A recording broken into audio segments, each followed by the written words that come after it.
ሰላም كما لنا سلام ديكم سلام تلو تسفاي قبر مساهم زلخو ساميل أربعة أبزنا يلوم مدبنا خا بزعبا بيتكوين fundamental and technical analysis بيتكوين كابز خنا بيزي بالمدبنا حيزنا زلنا سامو دا تحت كاتلو تسفاي قبر مالتي اوكي so ناي بيتكوين حدا خابتي زعابه كردو زلنا بحري حدا بحر اللو مالتي سخان تايو بيتكوين كلتا بحري يزلو Bitcoin technology as a blockchain technology ስለዚህ ከም ዝኾነ ቴክኖሎጂ ሰባት ንቢትኮይን ክሪእዎን ከሎ ከም ሓደ ናይ ቴክኖሎጂ ኢኩዊቲ ክሪእዎ ይኽእሉ እዮም ማለት እዩ at the same time ካ እቲ ማትማቲካዊ ንድፍናት ወይ ካ ቁፅራዊ ንድፍ እንተዳሪና ካ ቢትኮይን ዲጂታል ጎል እዩ ማለት እዩ እዚ ክልቲኡ ባህሪ እዚ ሒዙ እዩ ሕጂ داغاسي نزخلتيو بحرزي እዩ كل ግዜ እንዳ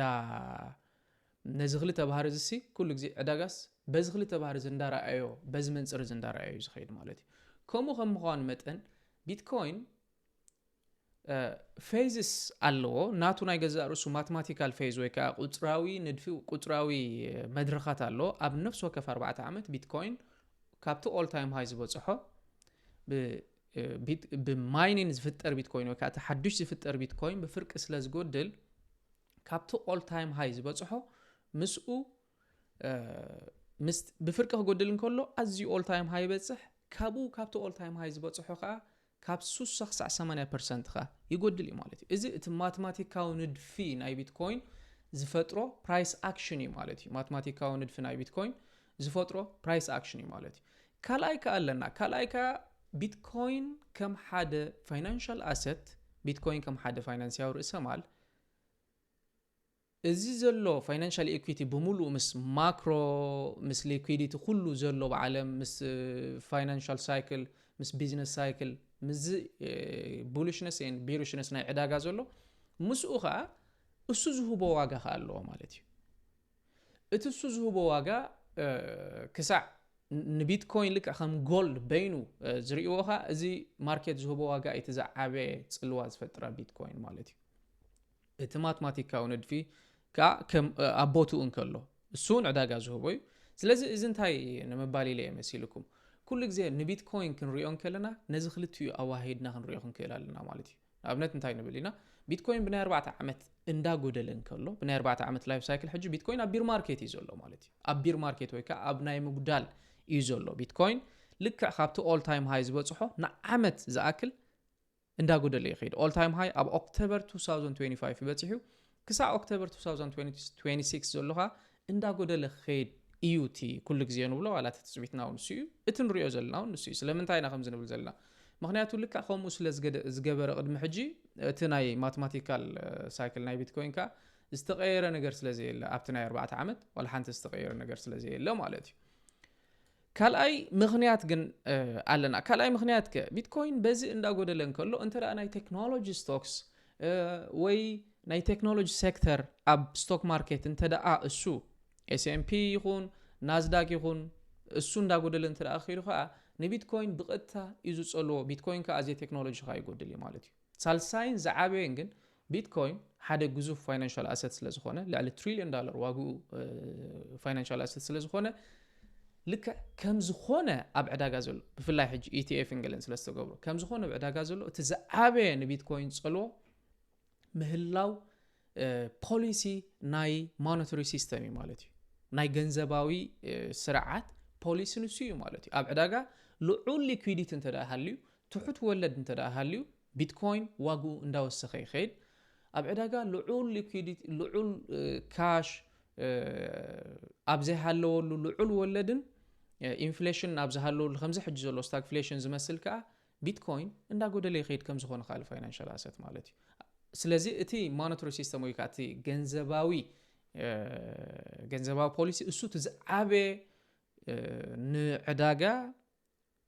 ዝውስን ናበይ ገጹ ይኸይድ ዝውስን ኣካል ማለት እዩ ብኸመይና ነዚ ንፈልጦ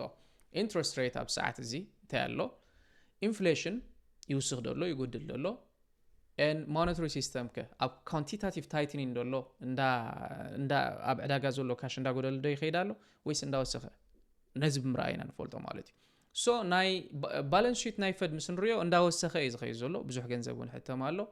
the only thing interest rate አይጎደል المخنياتو inflation بعداጋ ስለዘሎ ዝቅባብ بعداጋ ስለዘሎ interest rate አይጎደል እዚ ኸአ bullish sign አይኮነ ፋይናንሻል ማርኬት ክንሪዮን ከለና ማለት እዩ ኦኬ ናይ ቢትኮይን ቴክኒካልስ ከምዝ ንሪዮ ዘለና ኣብ ሰዓት እዚ ቢትኮይን ነታ ናይ ቢር ማርኬት ሬዚስታንስ ተባሂላ ልክ ኣብ ቢር ማርኬት ከም ዘሎ መራገጽ ተባሂላ እትግለጽ መፍለጢ ላይን ናይ 200 መዓልቲ ሙቪንግ አቨሬጅ እንብላ ቴክኒካል ተርም ልክ ንዓ ተንኪፉ ክምለስ ንሪኦ ኣለና ማለት እዩ እዚ ኸኣ እንታይ ዘርየና ቢትኮይን ስቲል ኣብ ቢር ማርኬት ከም ዘሎ ማለት እዩ ልክ ካብዛ ኖቨምበር 2025 ካብ 110 ኣብ ቢር ማርኬት ምስኣቶ ብናይ ዴይሊ ታይም ፍሬም ክሳዕ ሕጂ ኣብ ቢር ማርኬት ወይ ከዓ ምጉዳል ዘሎ ልክ ሕጂ እውን ኣብዚ 8182 ነዛ ናይ 200 ሙቪንግ አቨሬጅ ክትንክፋ ክኢሉ ነይሩ ንዓ ግን በሲዑ ወጻእ ኣይከኣለን ስቲል ቢትኮይን ነቲ ቅድሚ ሕጂ ዝጓዓዞ ዝነበረ ንዑኡ እዩ ዝደግም ዘሎ ማለት እዩ ዩዥዋሊ ካብቲ ኦል ታይም ሃይ ዝበፅሖ ካብቲ ኦል ታይም ሃይ ካብዚ 126 ዝበፅሖ ክሳዕ እቲ ዝተሓተ ሱሳ ዝበፅሖ እንተዳሪናዮ ካብዚ ኮሬክሽን ክንድዚ ዝኣክል ኮሬክሽን ምስ ገበረ ወይ ካብ 126 ናብ ሱሳ ምስ በፅሐ ክምለስን ከሎ ክሳዕ 0.38 ፊቦናቺ ሪትሬስመንት ክሳዕ ኣብኡ ክትንክፍ ኢና ንፅበዮ ማለት which is ክሳዕ 85 ክበፅሕ ኢና ንፅበዮ ግን ክንድኡ ዝኣክል ጉልበት ናይ ገዛእቲ የለን በዚ ንሪኦ ዘለና 85 እውን ኣይበፅሐን ኣብ ዝሓለፈ ቪድዮ እንተዳሪና ክሳዕ 85 ክበፅሕ ክእል ካብኡ ግን መሊሱ ከዓ lower low እንዳፈጠረ ክኸይድ እዩ ኢልና ነርና ማለት እዩ ልክዕ ከምኡ እዩ ዘሎ እቲ ኩነታት እቲ 85 ኣይበፅሖን ዘሎ ትሕትዩ እዩ ዘሎ ስቲል ማለት እዩ ምክንያቱ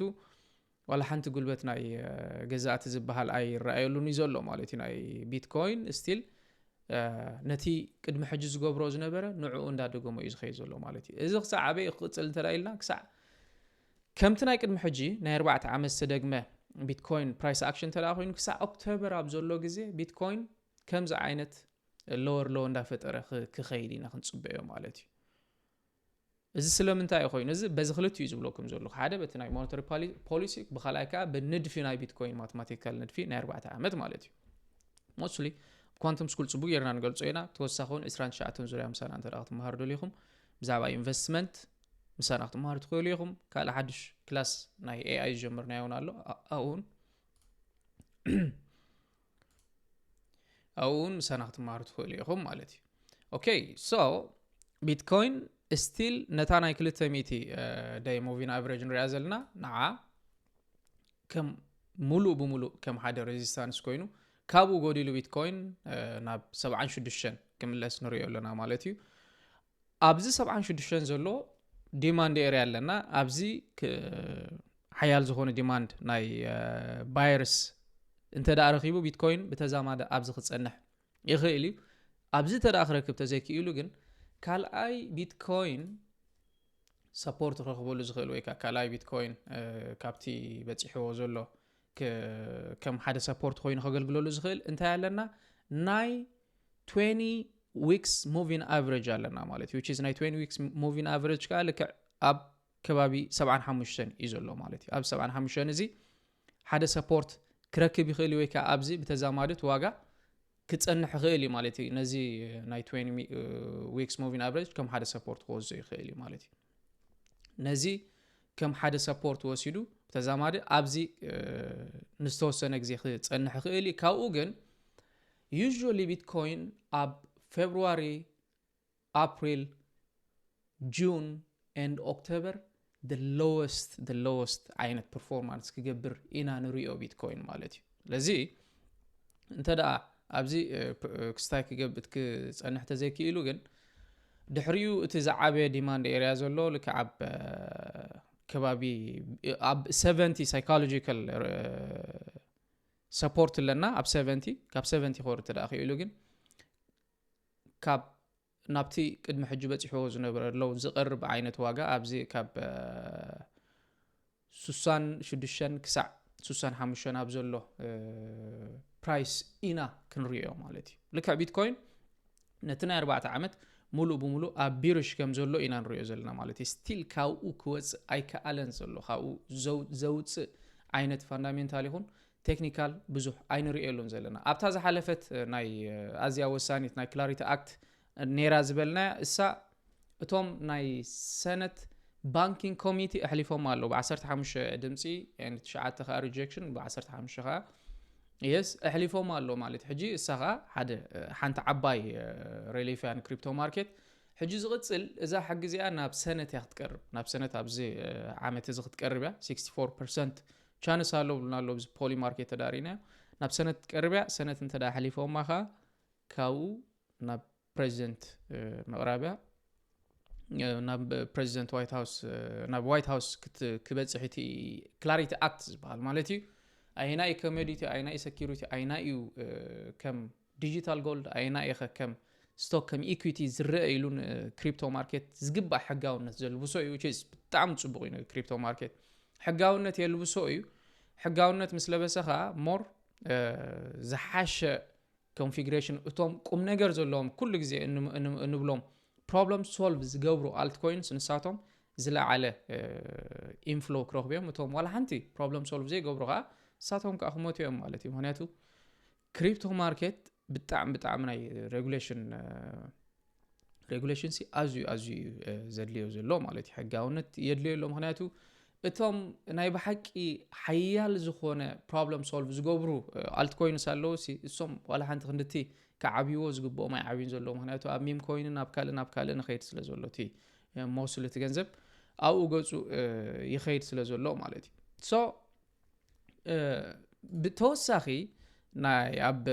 ናይ ስቶክ ማርኬት ኮሬክሽን ክንርኢ ከለና ስቶክ ማርኬት ኮሬክሽን ካብ ዝበፅሕዎ ዘሎ ስቶክ ማርኬት ኮሬክሽን እንተዳ ክንርኢ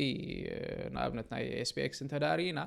ክንርኢ ከለና ኣብዚ ንቢትኮይን እውን እዚ ኮሬክሽን እዚ ንቢትኮይን ኣዝ ቴክኖሎጂ እውን ኩሉ ግዜ እንታይ እንዳገበሩ እዩ ዝኸይድ እንዳጉደሎ እዩ ዝኸይድ ማለት እዩ ተንክልተ ባህር ንርአያ ቢትኮይን ኣዝ ቴክኖሎጂ ናይ ቴክኖሎጂ ስቶክ ማርኬት ኦቨርኦል ግዙፍ ስቶክ ማርኬት ናይ ቴክኖሎጂ ክጎድል እንከሎ ቢትኮይን ከዓ ምስኡ እንዳጎደለ እዩ ዝኸይድ ማለት እዩ ማክሮ ፖሊሲ ክቅየር እንከሎ ቢትኮይን ከዓ ቀጥታ እዩ ዝፀልዎ ቢትኮይን ልክዕ ከምቶም ዓበይቲ ፋይናንሻል ኣሰትስ ክኸውን ስለ ዝኽኣለ ማለት እዩ በዚ እንተዳሪና ብናይ ዴይሊ ታይም ፍሬም S&P 500 ከዓ ክስታይ እንዳኾነ እዩ ዝኸይድ ዘሎ ማለት እዩ ካብቲ በፂሕዎ ዝነበረ ኦል ታይም ሃይ እንዳጎደለ እዩ ዝኸይድ ዘሎ ካብዚ ክሳዕ 0.5 ኣብ ዘሎ ፊቦናቺ ክበፅሕ ክንፅበዮ ኢና ወይ ካብቲ ዝሓለፈ ሬዚስታንስ ኮይኑ ዘገልገሎ ዋጋ which is ከባቢ 7,000 ማለት እዩ ከባቢ 7,000 ክሳዕ ኣብዚ ክጎድል ዘሎ ተኽእሎ እንዳዓበየ እዩ ዝኸይድ ዘሎ ማለት እዩ sometimes ስቶክ ማርኬት ምስቲ ናይ ብሓቂ ሪል ኢኮኖሚ ኮንፍሊክት ይፈጥር ግን ኮንፍሊክት ኣይፈጥርን መወዳእቱ ምክንያቱ እዚ ፊያት ቤዝድ ሲስተም ንግዚኡ ክፈጥር ይኽእል ይኸውን ግን መወዳእቱ ግን እቲ ፊያት ቤዝድ ሲስተም ብኡ በቲ ናይ ኢኮኖሚ ሓናቕ ዝኾነ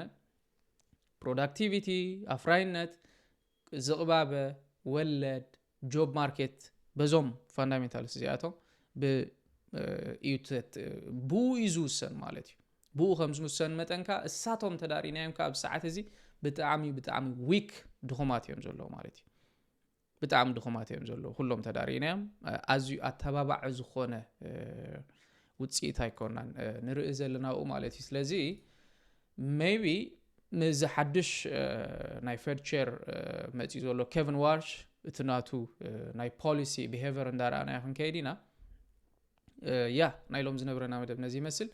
ጽኒልኩም ስለ ሰማዕኹምኒ ኣዝየ የመስግን ምሳና እንተዳ ኣብዚ 29 ዙርያ እንመሃሮ ብዛዕባ ኢንቨስትመንት ኣብ ፋይናንሻል ማርኬት ፋንዳሜንታል ኤንድ ቴክኒካል ኩሉ ዘካተተ ክትመሃሩ እንተዳ ደሊኹም ካ ሊንክ ኣብ ዲስክሪፕሽን ገድፈልኩም እየ ብተወሳኺ AI for everyone ዝብል ክላስ እውን ጀሚርና ኣለና ኣብኡ ምሳና ክትመሃሩ ትኽእሉ ኢኹም Thank you so much. أبزغ الفيديو رهبنا